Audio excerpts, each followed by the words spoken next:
안녕하세요. 성공예감 이대호입니다.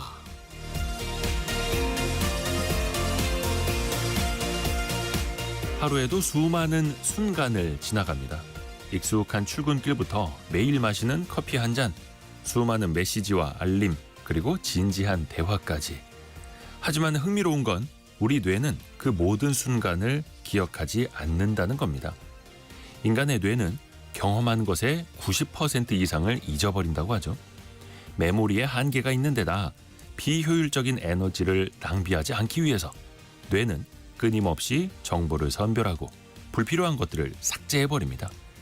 그렇다면 우리는 무엇을 기억하며 살아가는 걸까요? 노벨상을 받은 신경과학자 에릭 헨델은 말했습니다. 강렬한 감정을 동반한 경험은 기억 속에 더 깊이 각인된다. 좋아하는 사람과 함께한 저녁 식사, 오랜만에 들은 어린 시절의 노래, 혹은 예상치 못한 한마디의 위로까지 우리는 무의식적으로 이런 순간들을 저장하고 있습니다. 그저 흘러가는 순간이 아닌 영원히 기억 속에 머물 순간을 우리는 만들 수도 있습니다. 성공예감 이대호입니다. 시작합니다.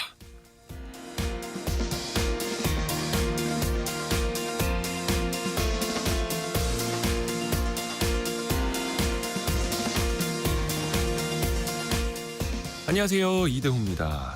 3월 13일 목요일 아침입니다. 9시 6분, 9시 7분 현재 되고 있고요.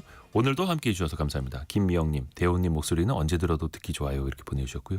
김경민님은 오프닝 함께 들어주시면서 지우개가 없다면 우리의 뇌는 엄청 피곤할 것 같아요 라고 보내주셨네요. 비울 필요도 있죠. 비울 필요도 있고요. 오늘은 좀 하늘을 좀 지우고 싶은데 하늘에 하도 끼어있는 게 많아가지고 뭐 황사에 미세먼지에 안개에 오늘 하늘에 좀 지우개가 필요한 날인 것 같습니다. 오늘의 경제상식 퀴즈도 지금 나갑니다. 4글자인데요. 이것에 가입하는 사람은 줄고 있는데 실업급여를 받으려는 사람은 늘고 있어서 좀 걱정입니다. 고용노동부에 따르면요. 지난달 실업급여 지급액이 1조 원을 넘었습니다.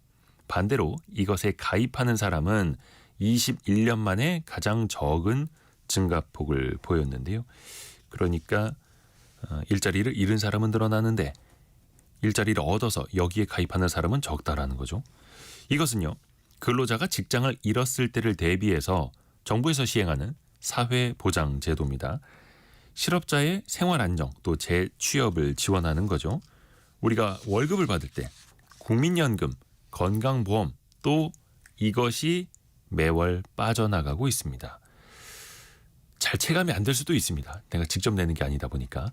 그 4글자를 맞춰주시면 됩니다. 그 실업급여의 재원이 되는 거죠. 짧은 문자 50원, 긴 문자 100원이 드는 샵 9730이나 KBS 콩으로 보내주시면 되고요. 여러분의 그 사연도 같이 담아주시면 더 좋을 것 같습니다. 추첨을 통해서 저희가 선물 보내드리고 있고요. 실시간 방송 상황 KBS 콩 또 유튜브를 통해서도 함께 하실 수 있습니다. 성공예감 이대호입니다. 자주 검색하시면 성공이 가까워집니다.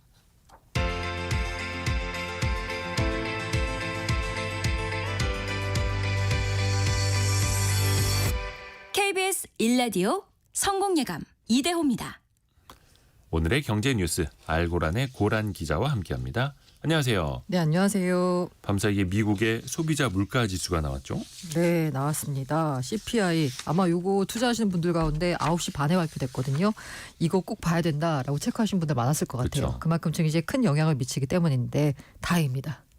예상치를 하회했습니다. 예상보다는 좀 안정적으로 네, 나왔다. 맞습니다. 2.8% 상승한 걸로 나왔습니다. 지난해 같은 달보다요. 예상치가 2.9였거든요. 소폭 밑도는 수치고요. 1월에는 CPI 상승률이 3%였어요. 그런데 다시 2%대로 상승률이 둔화됐다라는 겁니다. 특히나 이제 변동성이 큰 식품, 에너지 가격 제외한 근원 CPI라고 네. 요거 중요하게 생각하잖아요. 1년 전보다 3.1% 올랐습니다. 시장 예상치가 3.2니까 소폭 낮아진 것으로 나타났습니다.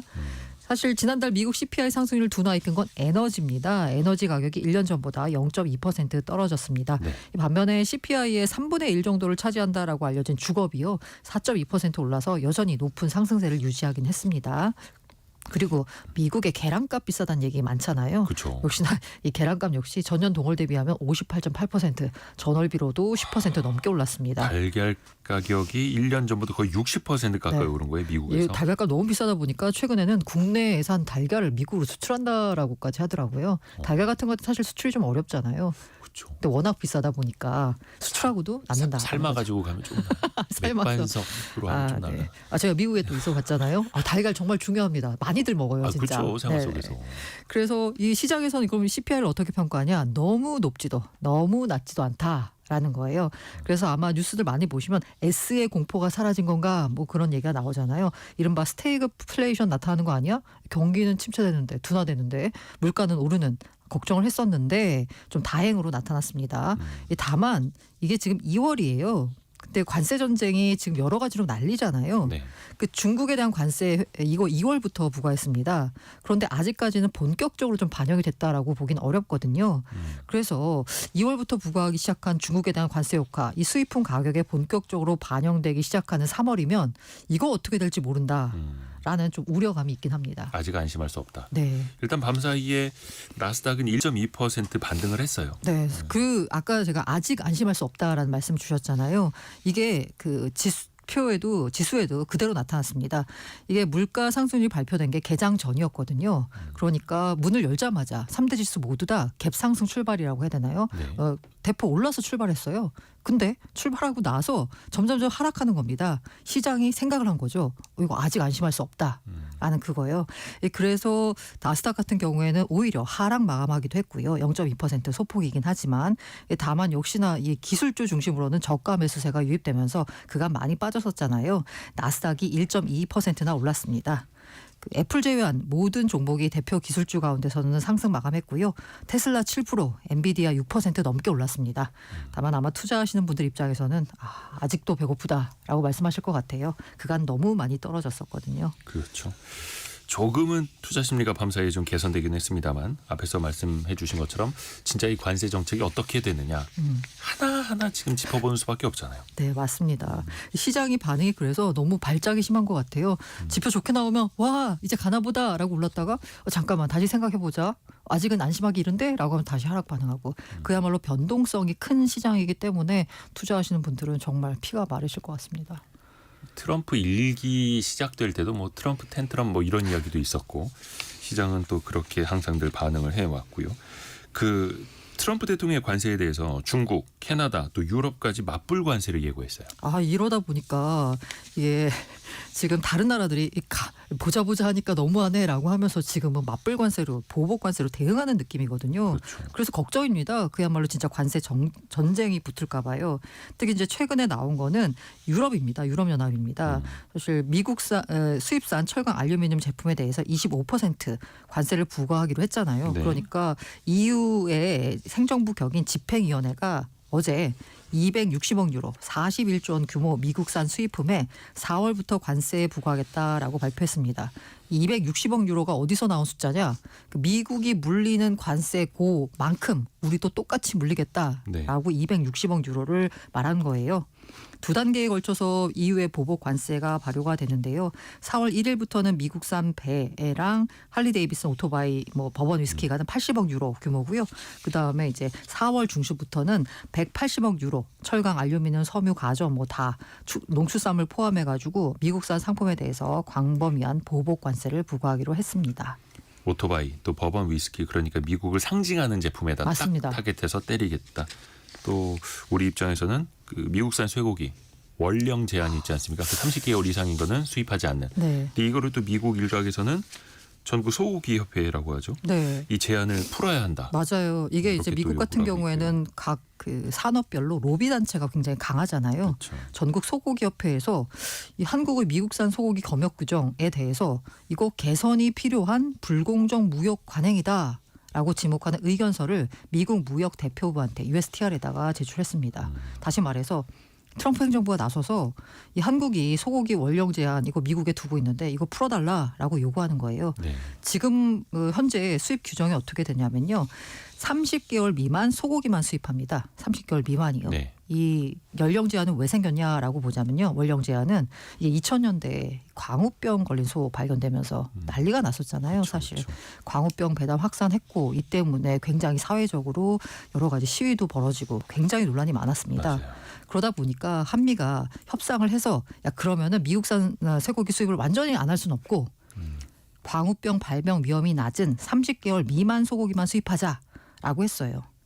근데 이제 미국 무역 대표부 등 미국의 소고기 관련 그 로비 단체의 주장은 뭐냐면 이거 과도기적 조치였다. 당시 하도 한국에서 시끄러우니까 우리가 30개월 미만으로 그냥 합의를 해준 건데 아니 이 조치가 16년간이나 유지되고 있는 게 말이 되느냐라는 게 미국 쪽의 주장입니다.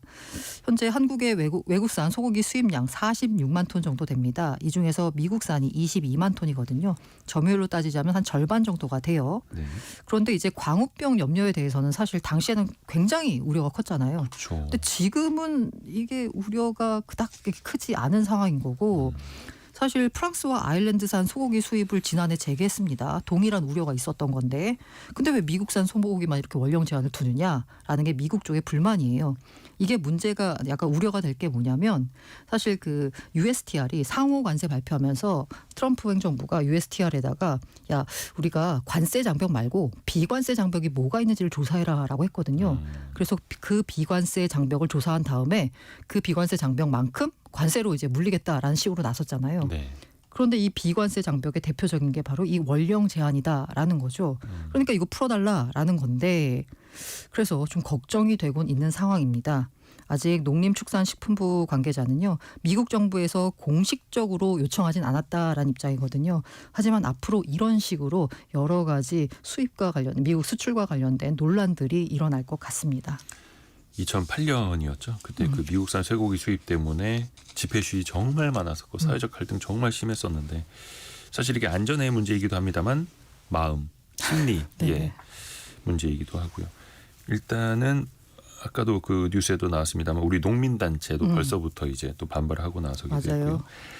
또 하나 기획재정부가 상속세 개편 방안을 내놨습니다. 유산 네. 취득세로 바꾸겠다라는 거죠. 네, 지금은 얼마를 물려주느냐를 중심으로 해서 그 세금을 계산하거든요. 상속세를. 근데 지금은 얼마를 받느냐를 중심으로 계산하겠다로 바꾼 겁니다. 이게 이제 증여세와 동일한 기준을 적용하자는 거예요. 증여세가 받는 사람이 얼마를 받느냐 기준으로 계산하잖아요. 네. 근데 이렇게 되면 받는 사람 기준이니까 이 n분의 1로 받는 거 기준으로 바꾸면 전체 그 상속 재산이 줄어듭니다. 그러니까 과표 구간 자체가 달라져요. 상속세는 누진세율 체계입니다. 근데 거기서 받는 금액 자체가 내려가게 되면 세율 자체가 낮아지게 되겠죠. 그러다 보니까 아무래도 받는 사람 기준으로는 세부담이 크게 줄게 되고요. 이 상속세 법 체계를 뒤바꾸는 전면적인 재정비 작업입니다. 이게 50년 상속세법 도입 이후에 75년간 유지한 게 바로 유산세 방식이거든요. 네. 그러니까 유산 취득세로 바꾼 거니까 이 아무래도 이 과세 행정이 그만큼 이제 복잡해지는 거거든요. 그러다 보니까 그간 도입이 늦어진 것도 있고 드디어 도입된다라는 측면도 있습니다. 그러니까 쉽게 좀 이해를 돕기 위해서 비유를 하자면 100억 원의 그 상속 재산을 100명이 나눠 가질 때 기존에는 과세 표준이 100억 원이었는데 네. 이제는 1억으로 네네. 바뀌게 된다. 실제 받는 사람 입장에서. 그러니까 해외 기준도 그렇다는 거죠. 이게 상식적으로 생각해봐도 아니 상속세를 내는데 네. 주는 사람이 얼마를 주느냐보다 받는 내가 얼마를 받느냐가 더 중요하잖아요. 그렇죠. 주는 사람이 1조 원을 1조 명에게 나눠주면 이런 식인데. 네 맞습니다. 근데 이게 그럼 과거에는 왜 50년 도입할 때는 유산세 방식으로 했냐. 그게 그렇게 합리적이면 유산 취득세로 하지라고 하면 과거에는 이 세원 파악이 쉽지가 않았어요. 이걸 누구에게 얼마를 나눠주고 그걸 다시 또 세금을 계산하고 이게 너무 과세 행정이 복잡하다 보니까 그럼 통으로 하자라고 해서 물려주는 사람 중심으로 하게 되면 훨씬 더 쉽잖아요. 세원 네. 파악이나. 그러다 보니까 유산세를 도입을 했는데 이 말씀하신 대로 이게 조금 논리적으로 봐도 원칙적으로 봐도 유산 취득세 방식이 훨씬 더 합리적입니다. 이게 과세의 기본 원칙이 뭐 여러 가지가 있잖아요. 우리가 소득 있는 곳에 세금 있다 뭐 이런 얘기도 있고 응능 부담이라는 원칙이 있습니다. 납세자의 담세 능력에 따른 과세. 그러니까 받았으니까 받은 만큼만 내라라는 거거든요. 실제로 보니까 OECD 회원국 가운데 상속세를 매기는 24개국 가운데요. 우리나라처럼 유산세 방식을 취하는 나라는 4개국에 불과합니다. 그래서 드디어 바꾸겠다라는 거고요. 관련 법률안 입법 예고하고 다음 달 공청회 거쳐서 5월 국회에 법안 제출한다라는 계획이고요. 이게 만약에 올해 중으로 국회 입법이 이루어지면 말씀드린 대로 과세 시스템 전면을 바꾸는 거다 보니까 네. 실제로 시행은 한 28년부터 시행 가능한 걸로 보이고요. 네. 이게 그래서 유산 취득세 방식으로 바꾸면 받는 사람 기준으로 되는 거잖아요. 그래서 이제 기존에 있던 인적 공제 제도 이것도 개별 상속인 기준으로 전면 개편이 불가피합니다. 네. 인적 공제라고 하는 거는 지금 현재로 보자면요. 전체 상속액에 일괄 공제가 5억 원 있고요. 네. 배우자 공제가 한 5억 원 있습니다. 그리고 자녀 공제 5천만 원 있어요. 뭐 이런 식으로 있습니다. 그런데 앞서 말씀드린 대로 받는 사람별로 바꾸면 현재 있는 자녀 공제 1인당 5천만 원 실효성이 없잖아요. 네. 그래서 요거를 자녀 공제를 5억 원으로 높인다라는 방침이에요. 정부 안대로 바꾼다라고 하면요. 만약에 20억 원을 배우자에게 10억씩 주고 자녀 2명에게 10억을 상속하면 기존 유산세 방식에서는 1억 3천만 원 세금을 내야 됩니다. 네. 그런데 유산 취득세 방식으로 바꾸면요. 세금을 한 푼도 내지 않아도 됩니다. 그래서 요거 정부 설명에 따르면요. 이게 아까 제가 자녀 공제를 높인다라고 했잖아요. 그리고 받는 사람 기준이기 때문에 자녀가 많을수록 혜택이 돌아가는 방식이에요. 어떻게 보자면.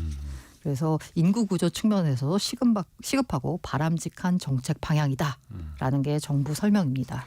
일단은 올해 국회에서 세법 개정안이 이제 통과가 돼야 네네. 된다라는 거고, 다만 여야에서 상속세 그 공제 금액 가지고 조금 이견이 있는데 어찌됐든 간 방향은 그렇죠. 큰 여야 틀에서 공제. 바꾼다라는 데는 동의한 것 같아요. 그렇죠.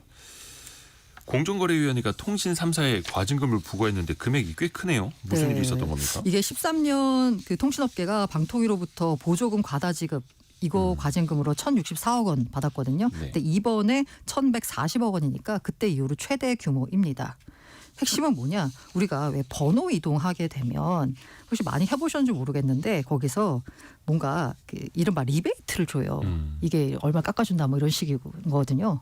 뭐 예를 들어서 한 6개월 동안 높은 요금제 쓰고 부가 서비스 몇 개 쓰면 네. 조금 더 지원금을 받는다. 그러니까 번호 이동하시면 얼마 드려요 이런 네. 거 있거든요. 이게 바로 이제 판매 장려금입니다. 근데 판매 장려금이라고 하는 게 말씀드린 대로 어떻게 보자면 리베이트입니다. 그런데 이게 지금 현재 현재 웬만한 사람은 다 휴대전화를 쓰고 있잖아요. 네. 그러면 자신들의 가입자를 늘리는 방법은 뭐냐면 뺏어오기. 남의 회사를 뺏어와야 돼요. 네. 그래서 이제 뺏어오려고 하는 게 이제 판매 장려금이거든요. 그런데 이 판매 장려금을 높여가지고 서로의 가입자를 뺏어오다 보면 사실 통신 3사 입장에서는 돈만 쓰고 얻는 게 없는 효과가 벌어질 수 있습니다. 서로 뺏어오다 보면 어차피 다 합친 총액은 일정한 거잖아요. 네. 근데 거기서 이제 점유율은 바뀌는 건데 여기가 돈을 많이 쓰면 우리도 돈을 많이 써서 뺏어와야 되고 이렇게 되면 우리는 돈만 쓰고 전반적으로는 버는 돈은 없는 상황이 펼쳐지니까 이 통신 3사가 이건 물론 공정위의 그 주장입니다. 네. 통신 3사가 서로 담합을 했다는 거예요.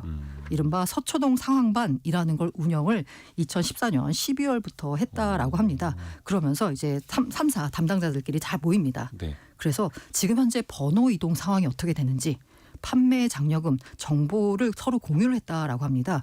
그러면서 번호 이동 가입자가 특정 사업자에게 편중되지 않도록 서로 조정하고 담합했다라는 거예요. 예를 들면 이런 겁니다. 이 오후 6시경에 트렌드가 만약에 LG 쪽에 안 좋게 나온다라는 겁니다. 그러면 SKT와 KT가 그럼 우리 판매 장려금 좀 줄이자라는 식으로 구두 약속을 했다는 거예요. 예를 들어서 뭐 이런 것도 있었다라고 해요. KT의 번호 이동이 순중합니다. 그럼 KT 담당자가 SK 담당자한테 직접 연락해서 미안하다. 우리 너무 번호 이동 순중했다. 우리 다음날 내일 판매 장려금 낮추겠다라고 약속했다는 내부 문건도 발견됐다는 게 공정위 주장입니다. 참 사이가 좋았네요. 네. 이러다 보니까 또 의심이 가는 게 뭐냐면 실제로 지표를 보니까요. 공정위의 일평균 번호 이동 총 건수가 2014년엔 2만 8천여 건이었거든요. 네. 그런데 2016년에는 15,000여 건으로 줄더니 22년에는 7천 건 정도로 줄었습니다. 판매 장려금이 줄어서 네. 그 소비자한테는 좀 안 좋은 게 안 좋은 거죠. 예. 그래서 요거에 대해서 공정위가 담합 혐의로 문제를 삼은 겁니다. 이동통신사들은 어떻게 순순히 받아들입니까? 뭐라고 합니까? 담합 없었다라는 거예요. 네. 아까 제가 13년에 보조금 과다 지급 이후로 과징금 받았다라고 했잖아요. 네. 그래서 이제 이동 3사 입장입니다. 이통 3사. 이게 뭐냐면 아니 보조금 과다 지급했다고 우리 벌금 물어가지고 우리 그럼 다 같이 모여가지고 그럼 우리 보조금 좀 덜 주기로 좀 합의를 한 거다. 아니 공정위가 문제 삼아가지고 우리가 그에 대한 해결책으로 이렇게 우리끼리 뭔가 대책을 마련한 건데 그게 어떻게 또 담합이냐라는 거죠. 이통 3사 주장입니다. 업계가 상황만 내용을 정부에 보고하는 구조였는데 담합이다라는 것은 말이 안 된다라고 비판했어요. 자신들이 그 주고받은 내용을 정부에 또 보고하는 거였는데 네. 이게 어떻게 담합이 되느냐? 이게 핵심이 뭐냐면 2014년에는 방통위로부터 벌금 받았거든요. 과징금. 근데 이번에는 공정위로부터 과징금이에요. 어느 장단에 춤춰야 되느냐 맞아요. 이거네요. 이통 3사 좀 억울하다라는 거예요. 아니 과다금 많이 줬다 그래서 우리끼리 모여가지고 그럼 보조금을 조금 주는 방법을 모색했더니 이번엔 담합이라고 뭐라 그러네? 라고 하면서 법적으로 대응하겠다라는 입장입니다. 이거 진짜 법정 가서 판가름 나겠네요. 네. 배달의 민족이 포장 주문에 대해서도 중개 수수료를 이제 받습니까? 지금 현재 기존의 포장 주문 이거 픽업으로 리브랜딩을 한다라고 해요. 그러면서 6.8% 중개 수수료를 부과하겠다라는 방침입니다. 어찌됐든 간에 주문을 배민 통해서 하는 거 아니냐 이런 거예요. 네. 이러면서 우리가 그러면 여기서 받은 걸 가지고 뭘 하냐? 300억 원 투자해가지고 포장 주문 서비스 활성화하겠다라는 계획입니다. 근데 이게 이제 배민의 입장은 뭐냐면요. 2020년에 포장 주문 서비스 시작했어요. 그리고 5년간 수수료 무료 정책을 유지했습니다. 이유가 뭐냐? 코로나 기간 자영업자들의 부담을 덜어준다라는 취지였어요. 네. 근데 무료로 하다 보니까 이 포장 주문 서비스에다가 투자를 못하는 거예요. 돈이 뭐 어디서 나는 네. 구멍이 없으니까. 그러다 보니까 이 플랫폼 자체가 활성화가 안 된다라는 겁니다. 그래서 우리가 수수료를 받아서 포장 주문 서비스 요걸 이제 활성화시키면 너희도 좋고 우리도 좋고라는 게 배민의 입장인 거죠. 좀 생각할 거리는 좀 많아 보이긴 합니다만 알고란의 고란 기자 함께했습니다. 고맙습니다. 네, 감사합니다.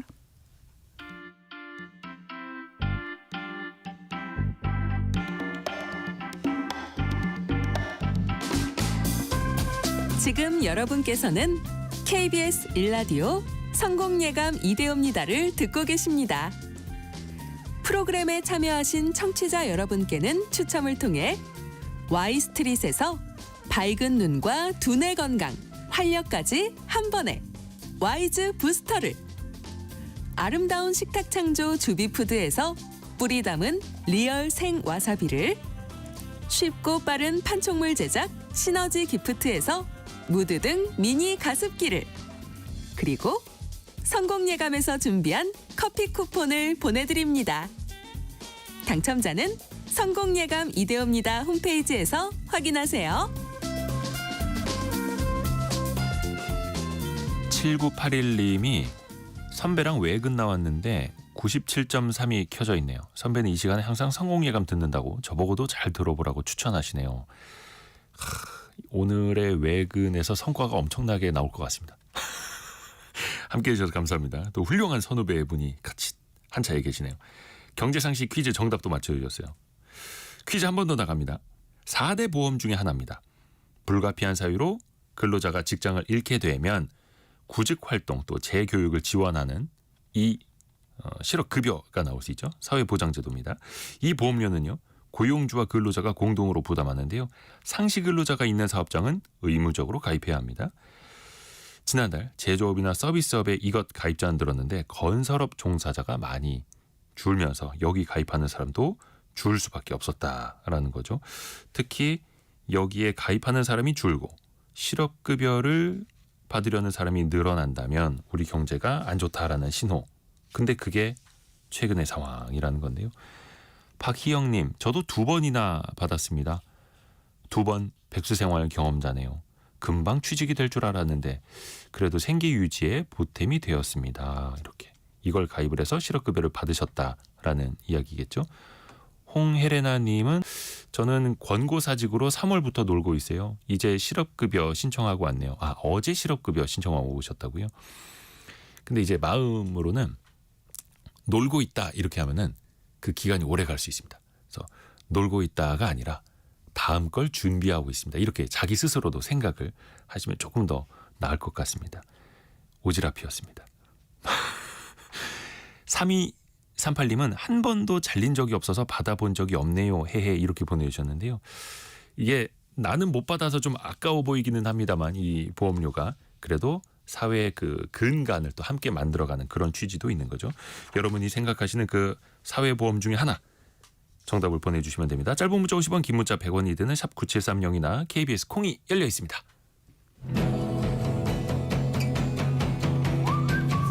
오늘의 움직임에 주목하고 세상의 흐름을 놓치지 않습니다. 여러분의 내일을 응원하며 성공의 열쇠를 함께 찾아갑니다. 성공예감 이대호입니다. 여러분 자신감 있으시죠? 예.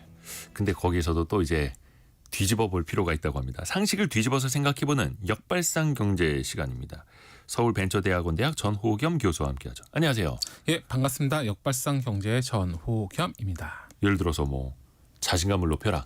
또 인터넷에서는 그 자신감을 높이는 방법, 자신감을 키우는 명상 이런 거 되게 많지 않습니까? 자신감을 키우며 뭔가에 성공할 확률도 높아질 것 같은데 이것도 꼭 그런 건 아니라고요. 맞습니다. 이와 관련되어서 흥미로운 연구 결과가 있는데요. 미국 버클리 캘리포니아 주립대 하스 경영대학원의 돔 우어 교수 연구팀이 진행한 연구인데요. 네. 이 연구에 따르면 사람들의 실제 능력과 자신감 사이는 뚜렷한 상관관계가 없대요.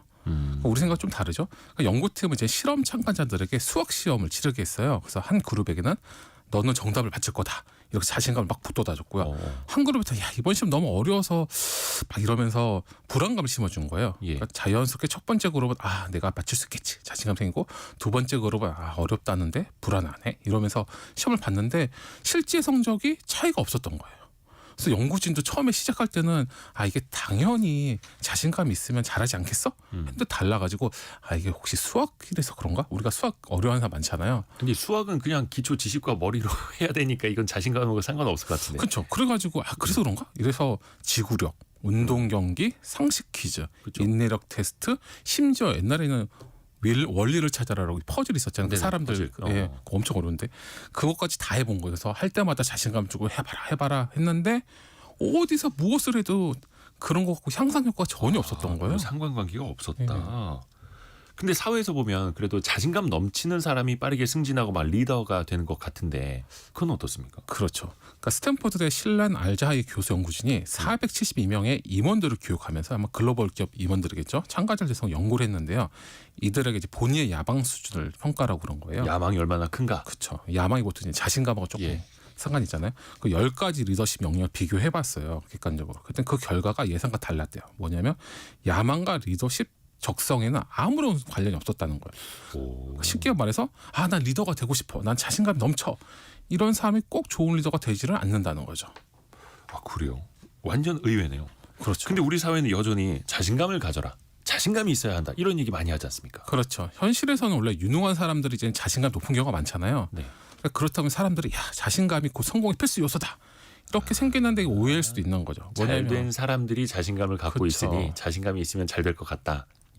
그렇죠. 왜냐하면 이제 면접이나 뭐 승진사 이런 거 보면은 채용 담당자나 이런 사람들이 봤을 때 지원자를 거의 처음 보잖아요. 그거 알 수 있는 방법이 없잖아요. 그래서 아 우리 회사에 왜 지원하셔서 그런데 저는 이 회사에 큰 기여를 하고 정말 목숨 바치겠습니다. 자신 있습니다. 이러면은 네. 아 좋다 이러는데 아 이 회사 왜 지원하셨어요? 그러면 아 이 회사가 좋은 것 같긴 한데 제가 와서 잘할 수 있을지는 모르겠는데 점점점 이러면 안 안 뽑죠. 뽑잖아요. 그쵸. 그러니까 자신감 있어 보이고 일을 할 때도 너 이거 할 수 있어? 아 맡겨만 주세요. 제가 진짜 잘할 수 있습니다. 이러면은 야 얘는 정말 열심히 하는 애구나. 자세가 돼 있다. 근데 이거 할 수 있겠니? 그러면 아 제가 능력은 없는데 고민을 좀 뭐 이런 식으로 하면 아 이거 뭐지? 이러잖아요. 그렇죠. 근데 만약에 이렇게 자신감 있게 했는데 실패했어요. 아 얘는 자신감인데 운이 안 좋았나 보다. 이래서 한두 번 더 시켜주잖아요. 그러다 보면은 시간이 지나가지고 아 세네 번 시켰는데 안 되면 아예 능력이 없네 이러면 다른 부서로 보내지만 또 비슷하게 또 자신감 넘치면 또 와서 그 자리를 채우고 또 반대로 상사가 2, 3년 바뀔 수도 있잖아요. 그러니까 상사가 얘는 말만 많은 애네 이렇게 생각했는데 다시 와가지고 새로운 상사가 왔을 때 할 수 있어요. 그러니까 전 너무 자신감 있습니다. 이러면은 멋있다. 이래서 또 매료되고 또 시키고. 그러니까 이렇게 생각 외로 실력하고 상관이 없긴 한데 자신감이 더 많은 기회를 주는 경우가 아이러니하게 생길 수도 있는 거죠. 근데 이게 반대로 근자감일 수도 있습니다. 왜 인터넷 용어로 근거 없는 자신감. 근데 근거도 없이 자신감만 컸다가 주변에 피해를 주는 경우도 있거든요. 맞습니다. 그 비즈니스 심리학 분야의 이제 권위자인 런던 대학교 토머스 샤모로 포레무직 교수는 대부분의 사람들이 자신감을 과도하게 갖고 있대요. 그러니까 그 증거로 운전자의 93%는 자신의 운전 실력이 평균 이상이라고 생각하고 있고요. 지금 운전하고 계시는 분들도 한번 생각해 그쵸. 보시죠. 그리고 스탠포드 경영대학원생의 87%는 내 점수 정도면 평균 이상이다. 내 점수는 평균 이상이다. 그렇죠. 그래서 이건 좀 놀라운 건데 고등학생 90%는 자신이 평균 이상의 대인관계 능력을 가지고 있다고 생각한대요. 이렇게 90% 전후로 다 나는 평균 이상이라고 하면 그렇죠. 이게 말이 안 되는 거죠. 그래서 말이 안 되는 거죠. 이게 평균 이상 효과라고 하는데요. 이제 샤머로 교수는 모든 사람이 평균 이상일 수는 없다. 이것만 보더라도 많은 사람들이 자기 능력보다 자신감이 넘쳐 흐른다는 거다. 그래서 성공하려면은 자신감을 가져야 하지만 잘못된 믿음 때문에 더 많은 사람들이 무능함에도 불구하고 자신감에 빠져들고 있다고 경고하기도 했죠. 좀 헷갈립니다. 그러면 이게 뭐 잘 알아서 자신감이 넘치는 건지 잘 몰라서 좀 소심해지는 건지 어떻게 되는 겁니까? 그래서 사실 이제 바로 더닝크루거 효과가 있는데요. 이제 능력이 부족할수록 자신의 능력을 과대평가하는 인지적 편향이 있거든요. 더닝크루거 효과. 네. 이 효과는 사회심리학가 데이비드 더닝과 저스틴 크루거가 처음 밝혀냈는데 이 연구에 따르면 유머 감각, 문법 능력, 논리적 사고력 등을 평가하는 실험에서 능력이 가장 낮은 그룹이 내가 제일 잘해. 이렇게 생각하고 있다는 거예요. 네. 그래서 재미있는 건 이 사람들은 제가 부족한 것 자체를 인지를 못하고 있다는 거예요. 그러니까 쉽게 말해서 메타 인지가 부족한 건데요. 예를 들면 뭐 이런 거죠.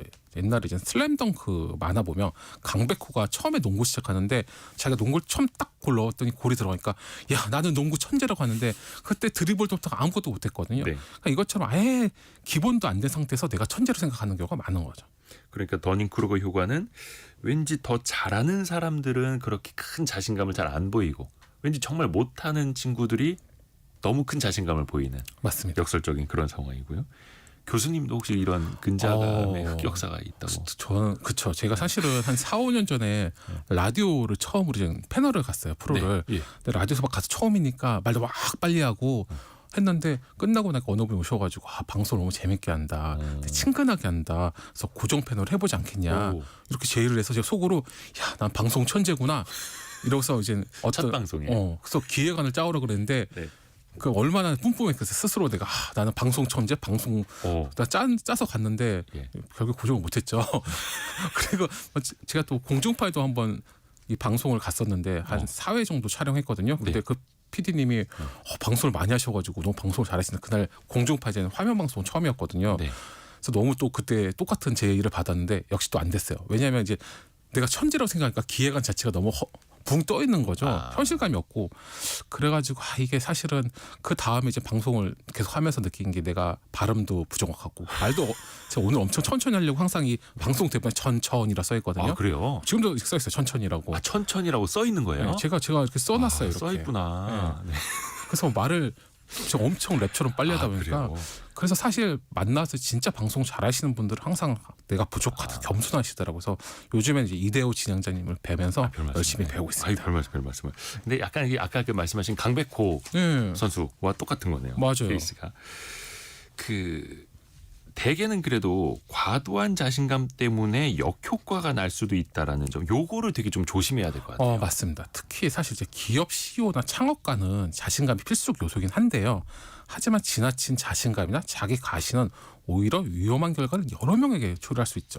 네. 그러니까 경영자들은 보통 자기 업에서 감각과 능력을 가지고 있잖아요.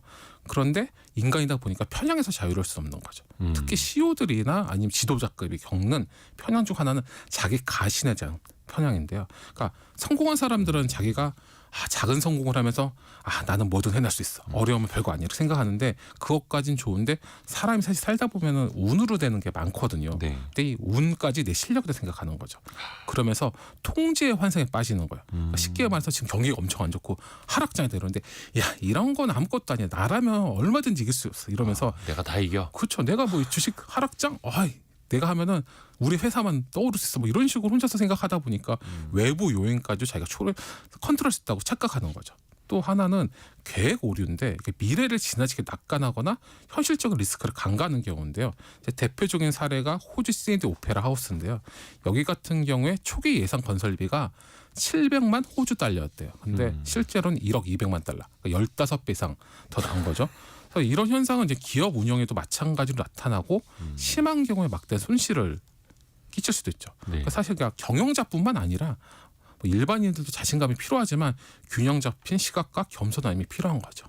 3759님이 자영업 시작하면서 첫날에 장사가 잘 되길래 대박 나는구나 했는데 오픈빨이었다는 근자감이었습니다. 이렇게 또 보내주셨고요. 또 반대로 어느 정도 좀 경험도 쌓여 있고 일도 잘하는 사람, 능력도 인정받았는데 별로 이렇게 자신감 없어 보이는 사람들이 있거든요. 맞아. 제 주변에도 봤을 때 근데 사회적으로 성공하시고 훌륭하신데 자기 스스로 내가 이런 거 어떻게 이러시면 좀 있더라고요. 저는 처음에 그 이제 겸손함이 잘한데 이거 준비해 생각했더니 이게 가면증후군일 수도 있더라고요. 이 가면증후군은 나는 실력은 없는데 운이 좋아서 됐다 이렇게 생각하는 건데 네. 이 개념은 폴린 클랜스와 수젠 아임스가 발표한 논문에 처음 등장했는데요. 네. 이 가면증후군을 가지신 분들의 큰 특징은 한 3가지가 있는데요. 첫 번째는 남들이 자신의 능력을 과대평가한다. 두 번째, 언젠가 나의 자신의 무능력이 들통날 것이다. 세 번째, 나는 그냥 운이 좋았어라고 생각하는 거죠. 실제로 이런 걸 겪는 사람이 많은데 해리포터 시리즈로 유명한 배우 엠마 왓슨도 가면증후군이 있다고 말했대요. 그래서 나는 뭘 해낼수록 영어가 잘 될수록 내가 무능력하다는 걸 들킬까 봐 항상 마음이 좀 그렇다 이렇게 말하기도 했다고 하더라고요. 성은실님이 자신감이라는 가면이라고 이렇게 보내주셨는데 그게 누군가에게는 자신감, 과신일 수도 있고 누군가에게는 너무 과한 겸손 이런 자세일 수도 있겠고요. 사실 사회생활하면서 다 얇은 가면 하나쯤은 이제 쓰고 있다고 하더라고요. 그렇죠. 누구나. 예. 자신감이라는 게 사실 그러니까 너무 과하거나 너무 모자라도 문제인 건 아닙니까? 좀 어떻게 균형을 맞추면 좋을까요? 그래서 이거 관련돼 가지고 재미있는 또 연구가 하나 있었는데요. 연구에 따른 많은 사람들이 착각하는 게 높은 자신감이 좋은 성과를 만든다는 거잖아요. 근데 5개 대륙 수천 명의 대학생들을 대상으로 실시했더니 과거에 높은 성적을 받은 학생들이 자신감도 높았대요. 하지만 자신감이 성적을 높이진 않았다는 거죠. 그러니까 즉 자신감이 먼저가 아니라 실력이 먼저라는 거예요. 그러니까 실력을 키우고 경험을 쌓고 이러면 자신감이 자연스럽게 따라오는 거죠. 결국 우리가 가져야 할 자신감은 근거 없는 과신이 아니라 배움을 멈추지 않는 태도에서 나오는 겸손과 실력을 겸비한 자신감입니다. 그러니까 자신감이 앞서는 게 아니라 그렇죠. 실력이 먼저 다져져 있고 그걸 바탕으로 자신감을 갖게 되는 것. 그게 최선이라는 거. 7722님이 전호겸 교수님에게 제 스타일의 취향 저격 속도입니다. 말씀하신 속도. 너무 감사합니다. 네. 다시 말이 빨라졌어요. 네, 말이 다 그럼 또 이제 다음 주에 말 더 빨라지실 텐데. 서울벤처대학원 대학 전호겸 교수였습니다. 감사합니다. 감사합니다. 라디오 정보센터 다녀옵니다. 최재해 감사원장과 이창수 서울중앙지검장 등 검사 3명의 파면, 직무복귀 여부가 오늘 가려집니다. 헌법재판소는 오늘 오전 10시 탄핵 심판을 선고합니다. 연금개혁을 논의할 국회 연금투기 구성안이 오늘 본회의에 상정됩니다. 민주당은 오늘 본회의에서 상법 개정안을 처리하겠다고 밝혔고 국민의힘은 이에 대해 제2유고권 건의를 예고했습니다. 국방부 조사본부는 지난 6일 경기도 포천에서 전투기 오폭 사고를 낸 조정사 2명을 업무상 과실치상 혐의로 형사 입건했습니다. 국토교통부는 메르세데스 벤츠 코리아와 폭스바겐 그룹 코리아 등 5개사가 제작 또는 수입 판매한 11개 차종 15,000여 대에서 제작 결함이 발견돼 자발적 시정 조치 리콜을 실시한다고 밝혔습니다. 지금까지 라디오 정보센터 뉴스 정한나였습니다. 앞에서 우리가 자신감을 이야기했습니다만 자신감 넘치게 일을 오랫동안 잘 해왔지만 막상 퇴직하는 순간이 다가오면 마음이 초조해지고 또 위축될 수밖에 없겠죠. 심리학이 필요한 시간입니다. 심리학기론 시간. 연세대 이헌주 연구교수와 함께하죠. 안녕하세요 교수님. 네, 안녕하세요. 일단 정년퇴직이라는 건 정말 네. 한 직장에서 뭐 한 20년, 30년 가까이 이렇게 일을 하고 네, 직장을 떠나는. 네, 그러니까 완전 삶이 완전 달라질 거 아니에요. 그렇죠. 그때 진짜 많은 감정을 느끼게 될 수밖에 없을 것 같아요. 네, 아직은 저도 안 겪어봤지만. 네. 사실 비유를 하자면 마라톤을 완주한 마라토너 그런 사람이 겪는 복잡한 심리. 복잡. 네, 그러니까 뭔가 굉장히 해방이다 하는 어떤 감정도 있을 거고요. 예. 또 내가 무엇인가를 끝까지 완주했다라는 그런 성취감도 있을 거고요. 또 나 자신에 대한 어떤 긍지도 있을 거고요. 다른 한편에서는 아 이게 뭐지? 하는 어떤 허전함, 뭔가 구멍이 하나 뚫린 것 같은. 그리고 갈 곳이 없어지는 거잖아요. 네네. 눈만 뜨면 어디를 갔는데 그렇죠. 생활 패턴이 달라지는 네, 거니까. 누군가를 날 찾지 않는다라고 하는 어떤 뭔가 미묘한 어떤 그런 상실감. 그리고 더 나아가서는 삶의 방향을 새롭게 설정해야 되나? 이런 어떤 혼란감 같은 것들이 복합적으로 들을 수 있다. 이렇게 말씀드릴 수 있겠네요. 그렇죠. 당장 내일 뭐 하지? 네. 이것부터 시작을 해서 네. 허전함, 상실감, 혼란감 네. 이게 다 복잡하게 얽혀 있는. 네. 그리고 그것도 처음 겪으면 더 심란해지는 거고요. 네. 근데 이제 어떤 분들은 일을 그만둔다라는 걸 가지고 홀가분하다 이렇게 네. 느낄 수도 있을 테고 누구는 네. 이제 되게 걱정이 더 많을 테고요. 또 네. 미래에 대해서. 네. 물론 이게 경제적으로 다 인생 이막이 준비되어 있으면 걱정도 좀 낮기는 하겠습니다만 네.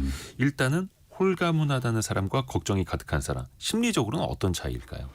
일단은 퇴직 이전에 자신의 아이템을 가지고 있는 분들은 훨씬 조금 퇴직을 그래도 긍정적으로 받아들이는 것 같아요. 나의 아이템. 그러니까 내가 지금까지는 회사를 다니느라고 내가 정말 하고 싶은 나의 어떤 뭐 예를 들어 내가 화초를 가꾸는 걸 굉장히 좋아해요. 그래서 그런 것과 관련된 어떤 샵을 하나 내고 싶어요. 나는 심지어 잘합니다. 그런 부분들에 대한 다음 스텝이 있으시면 사실은 굉장히 퇴직을 뭐 부정적으로만 받아들이지 않을 수 있고요. 그동안에 내가 시간이 없어서 못했던 거 실컷 해봐야지. 네. 이런 것들. 심지어 그것을 내공을 많이 쌓으신 분. 예를 들어서 막 10수년 동안 그런 거를 꼭 해서 굉장히 준비가 많이 되어 있는 분들은 퇴직과 동시에 다른 것들을 할 수 있는 준비가 되어 있는 사람들이죠. 그걸 일로 발전시킬 수 있는 그 그렇죠. 정도의 아이템이라면 네. 단순한 취미가 아니라 정말 어떤 성공 가능성이 있을 수 있는 굉장히 중요한 어떤 또 다른 직업군이 있는 분들 이런 경우는 조금 다를 수 있죠. 오호, 그 나의 아이템. 네. 그리고 네. 자신의 정체성이 조금 유연한 사람들이 있어요. 그러니까 직업이라는 것이 곧 나는 아니잖아요. 그렇죠 사실은. 네. 그리고 우리 진로라고 하는 부분에서 네. 직업은 잠시 입는 옷이란 말이에요. 앞으로의 시대는 더 그러지 않을까요? 옛날에는 옷을 한번 입으면 막 정년 퇴직까지 입는 분들이 계셨지만 네. 앞으로의 시대는 막 옷이 혼재될 거고요. 직업이라고 하는 옷이. 그렇죠. 투잡, 쓰리잡. 네. 그리고 평생 직업도 요즘은 없고 네, 옷을 계속 갈아입어야 될 거고요. 그러니까 그런 것들이 좀 유연한 분들. 그러니까 자신의 정체성을 직업이나 직장으로만 규정하지 않고 좀 더 폭넓게 다양하게 바라볼 수 있는 분들. 이런 분들은 좀 더 긍정적으로 조금 받아들일 수 있는 경향이 있다. 이렇게 말씀드릴 수 있겠네요. 또 어떤 사람이 좀 긍정적으로 받아들일 수 있을까요? 퇴직을? 더 나아가서는 자기 효능감이라는 개념이 있습니다. 자기 효능감. 네. 자기 자신에 대한 어떤 믿음, 내가 잘할 수 있다라는 믿음. 그러니까 이 직업이 아니어도 된다라는 부분이 있으면 사실은 인생의 변화에 대해서 회복 탄력성이 매우 높다라고도 볼 수 있겠죠. 더 나아가서 자신의 인생에서 자신의 어떤 목적과 자신의 의미, 자신의 가치 이런 거를 충분히 좀 알고 있는 분들, 즉 자신의 삶에 있어서의 방향성이 좀 설정된 분들은 조금 더 긍정적으로 받아들일 수 있겠죠. 이 직장이 내 목숨도 아닌데 뭘 이렇게 그렇죠. 넘길 수도 있고 네, 자기 효능감 네, 어떻게 보면 나의 아이템 네, 또 정체성이 유연한 사람 네, 자기 효능감이 높은 사람 네. 좀 긍정적으로 받아들일 수 있다라는 거고요. 반대로 좀 부정적으로 이 퇴직을 받아들이는 사람은 어떤 특징이 있는 거예요? 그러니까 직업과 자기를 동일시하는 분들. 그러니까 어떤 면에서는 직장을 잃게 된 것을 그냥 직장을 퇴직하는 건데 자신이 쓸모없다라고 자기를 스스로 평가하게 됐을 때는 상당히 위험할 수 있죠. 이 직장, 네. 이 직업을 잃었을 때 나는 쓸모없는 인간이 될 거야라는 생각 네. 정말 위험하죠. 네. 왜냐하면 자기의 존재 자체가 직업 안에 스며들어왔기 때문에 이런 경우는 엄청난 상실감이 들을 수 있죠. 굳이 그렇게 생각 안 해도 되는데 네. 거의 뭐 반평생을 그쪽에서만 일을 하셨다면 또 그럴 수도 있겠고. 그렇죠. 근데 일단 알아야겠네요 이거를. 네. 그리고 더 나아가서 하루하루 일만 하는 사람들이 있어요. 어떤 준비도 없이 그냥 하루하루 계속 일만 한 거예요. 일만 열심히 하던 분들. 네, 그냥 일만 계속 하다 보면은 그것이 갑자기 딱 끊겼을 때 느끼는 굉장히 어떤 그런 고립감이 굉장히 심할 수 있죠. 10년 동안 일만 열심히 해왔는데 네, 내가 이 회사를 위해서 청춘을 다 바쳤는데 네, 돌아보니 남은 게 없네 이런. 네, 네, 아이고야.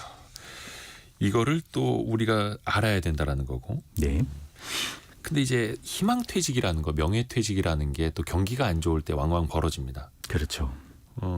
근데 이건 되게 갑작스럽게 이루어지지 않습니까? 네. 예상하지 못하게 만약에 내가 그 명단에 들어간다면 네. 이거는 좀 부정적인 감정이 더 크지 않을까요? 어쩔 수 없이. 그렇죠. 보통 인간이 경험하는 엄청난 스트레스 요인들이 있는데 네. 그 중에서 이제 그런 걸 위계로 삼으면 거의 스트레스를 주는 충격적 사건 중에 굉장히 높은 그런 부분을 차지하는 게 바로 이런 희망퇴직 대상자가 되는 경우 이런 걸 뽑을 수 있습니다. 그래서 보통 이런 경우는 갑자기 자신이 버려진 것 같은 엄청난 상실감과 충격을 받고 억울함이 많이 몰려와요. 그래서 드는 생각이 내가 뭘 잘못했지? 왜 나지? 그렇죠. 왜 나지? 어떻게 나한테 이럴 수가 있지? 이런 감정들이 막 몰려올 수 있죠. 못 받아들이는 거죠. 그렇죠. 그리고 그 다음에는 굉장히 어떤 불안하고 낮은 자존감의 문제들이 대두되기 시작합니다. 그러니까 이런 부분은 지금 나가는 직장에도 사실은 이제 문제가 있지만 다음 직장을 내가 이제 도전하고 그래야 되잖아요. 그럴 때도 이런 위축감, 불안, 낮은 자존감은 다른 구직 활동에도 굉장히 현저한 좀 장애를 갖게 되는 그런 측면이 있죠. 그래요. 네. 어떻게 보면 이제 자괴감도 느끼게 되는 거고 충격과 그 부정이 없을 수도 없는 거고요. 네. 일단은 받아들이는 게 제일 중요하겠네요. 그렇죠. 네. 근데 예를 들어서 희망퇴직이나 이런 비자발적인 퇴사 말고 자발적인 퇴사도 있지 않습니까? 이때 느끼는 감정은 좀 다르겠죠. 그렇죠. 보통 자발적인 퇴사는 자기가 다른 회사를 보통 염두에 두고 있거나 아니면 자신의 업을 만들려고 하는 경우가 있거나 그렇죠. 뭐 그런 이직이나 창업이나. 네, 그런 경우가 있잖아요. 그러니까 어떤 면에서는 약간 모험을 앞둔 사람, 여행을 준비하는 사람, 이런 설레임이 좀 더 강한 감정이다라고도 할 수 있겠죠. 그러니까 불안과 두려움이 없을 수는 없을 거예요. 그렇죠. 네, 그런데 그거보다도 자신이 가지고 있는 어떤 기대나 설렘, 또 자발이 굉장히 세다. 그리고 확실한 무슨 어떤 토대가 있다. 이러면은 훨씬 더 그런 기대와 설렘은 좀 더 올라갈 수 있다. 이렇게도 말씀드릴 수 있겠네요. 미래가 다 똑같이 두렵기는 하지만 그래도 기대와 설렘이 있는 자발적인 퇴사. 네. 회사를 그만두는 이유는 사실 뭐 사람마다 네. 직장마다 정말 다 다를 텐데요. 네. 그 퇴직이라는 걸 받아들이는 마음의 단계는 꽤 비슷하다고요. 그렇죠. 이제 크게 5가지 단계로 나눌 수 있는데요. 네.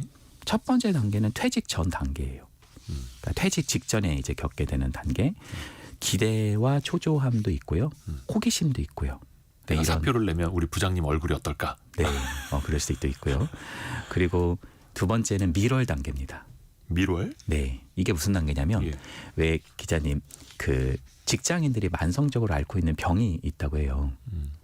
월요병이라고. 월요병. 네, 그 월요병으로부터 낫는. 아. 네, 월요일 날에도 하나도 부담이 안 되는. 그러니까 퇴직 직후부터 한 수개월 혹은 한 1, 2년 정도로 예. 행복감이 굉장히 높은 시기예요. 이때는 행복감, 자유로움, 또 해방감 이런 것들을 많이 느낍니다. 그리고 세 번째 단계는 환멸 단계입니다. 환멸이요? 그러니까 이 밀월 단계는 사실은 이게 뭐 우리가 허니문 단계니까 신혼 여행 가는 거잖아요. 그 돌아오면은 사실 현실이잖아요. 그런 것처럼 뭔가 직업적 역할이 사라지면서 공허함과 사회적 고립감 이런 거를 많이 경험하는 거고요. 가장 뼈아픈 것은 잊혀져 간다라는 것이 가장 아플 수 있죠. 내가 잊혀져 간다. 사람으로부터 사회로부터. 그리고 어떤 임원분은 퇴사 후에 6개월이 딱 지나니까 그렇게 많았던 사람들이 다 사라졌대요. 그러니까 사람들로부터 이게 뭔가 끊기는 듯한 느낌. 그렇죠. 그때 뭐 업무상 뭐 거래처도 뭐 잘 부탁드립니다. 맨날 이러던 사람들이 연락 네. 딱 끊기고. 네, 전화료도 안 받고 약간 이런 경우들이 있고 또 방향 네 번째 단계는 방향의 재정립 단계인데 아까 기자님께서 말씀하셨듯이 인간은 시간이 지나면 그 사태를 조금씩 받아들이기 시작하거든요. 예. 그러니까 자신의 삶에 대해서 계획하고 새로운 삶을 좀 설계하기 시작하는 거죠. 그리고 마지막 단계가 안정 단계입니다. 새로운 역할이 익숙해지고 그 안에서 새로운 의미와 보람을 찾으려고 하는 거. 그러니까 예전까지는 내가 부장이었는데 어떻게 그런 일을 해? 약간 이런 단계였다면 내가 누군데? 그렇죠. 지금은 그 일에서 적응하기 시작하고 심지어 그 일에서 약간 보람과 행복감을 느끼기도 하는 단계다. 이렇게 말씀드릴 수 있겠네요. 근데 어찌됐든 간에 이 5단계를 거쳐서 결국은 인정하는 단계, 수용하는 단계로 가게 되는데 네. 그 과정이 사람마다 시간도 그렇고 네. 굴곡도 그렇고 좀 마음의 굴곡 다른 거네요. 그렇죠. 권보영 님이 저희 아버지도 퇴직 후에 우울증이 왔어요. 이렇게 보내주고 실제로 이거 겪어보시는 분들은 또 네. 마음의 아픔을 또 있을 수 있는 거죠. 3623님은 저는 정년 퇴직 날에 일상에서 퇴근하는 마음으로 컴퓨터를 반납하고 회사 문을 나섰습니다. 이렇게. 그냥 덤덤하게. 네. 근데 사실 노후 대비가 잘 돼 있다, 뭐 금전적으로 정말 많은 게 준비되어 있다라고 하면 좀 덜할 텐데 네, 그렇죠. 일단은 그런 거 없이 퇴직할 때는 마음이 더 조급해질 수밖에 없잖아요. 그렇죠. 가장 경계해야 될 건 어떤 게 있을까요? 사실 심리적으로 가장 경계해야 되는 것은 조급함은 보통 후회를 낳습니다. 그러니까 뭔가 빨리 무엇인가를 해야 된다는 압박감이 생기면 용수철처럼 충동적 결정을 하거든요. 그러면 보통 잘 안 알아보고 막 갑자기 프랜차이즈 같은 거 막 차리기 시작합니다. 그럼 보통 그런 것은 실패할 경향성이 굉장히 높다. 이렇게 말씀드릴 수 있겠네요. 내가 20년, 30년 동안 못하던 거 네. 퇴직 후에 한 3개월, 6개월 알아보고 네. 덜컥 시작하면 네. 그럴 수 있죠. 그리고 이전에 뭔가 내가 잘했다고 해서 이후에도 막 잘 된다는 착각을 할 수 있어요. 내가 조직에서 경제통이었는데 이 정도 잘 가면 못하겠어? 근데 그게 사실 판이 무대가 다른 거거든요. 아, 그렇죠. 그리고 뭐 과도한 막 투자를 하는 경우, 막 갑자기 주식을 막 한다든지, 막 부동산을 한다든지, 가상 자산을 막 한다든지, 보통 누군가가 막 따라붙을 때 가는 경우는 사실은 트레이더 영역이지 자기가 했다가는 보통 늦는 경우가 많거든요. 그렇죠, 그렇죠. 어떤 직장인이 뭐라고 그러셨냐면 3년 뒤로 돌아가면 3년 전으로 돌아가면 어떤 것을 해보고 싶냐 이랬더니 그분이 엔비디아에다가 자산을 몰빵하고 싶다 하더라고요. 누구나 해봤다는 생각 아닙니까?